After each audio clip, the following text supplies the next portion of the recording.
মিঠু ছিল এক গরিব ছোট্ট মেয়ে। সে পুতুল খুব ভালোবাসত, কিন্তু ওর নিজের কোনো পুতুল ছিল না।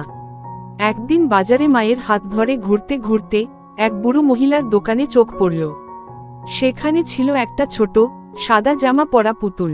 পুতুলটার চোখ যেন সত্যি মানুষের মতো চোখ। বৃদ্ধা বললেন, এই পুতুলটা জাদুর, তবে সে শুধু তাকে সাহায্য করে যে অন্যদের ভালো চায়। মিঠু অবাক। মা একটু টাকায় পুতুলটা কিনে দিল।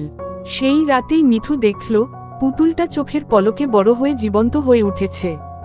নাম বলল নিজেই, পাখি। পায়রা। পাখি বলল, তুমি যে ভালোবাসা দিয়ে আমাকে কাছে এনেছ, আমি তা ফিরিয়ে দেব। তারপর যা শুরু হলো। পাখি প্রতিদিন মিঠুকে জাদুর বই থেকে গল্প শোনাতো, রান্না করত মিঠুর জন্য, আর ঘরের সব কাজ হাসতে হাসতে করত। একদিন মিঠুর বাবা হঠাৎ অসুস্থ হয়ে পড়লেন। ওষুধ কেনার টাকাও নেই। মিঠু কাঁদতে কাঁদতে পাখিকে জিজ্ঞেস করল, তুমি কি কিছু করতে পারো? পাখি বলল, না কিছু, শুধু চোখ বন্ধ করে একটা আলো ছড়িয়ে দিল। পরদিন সকালে দেখা গেল এক বড় হৃদয়ের মানুষ মিঠুর বাবার চিকিৎসা খরচ দিয়ে গেছে। এরপর থেকে পাখি আর মিঠু ছিল একে অপরের পরি আর বন্ধু।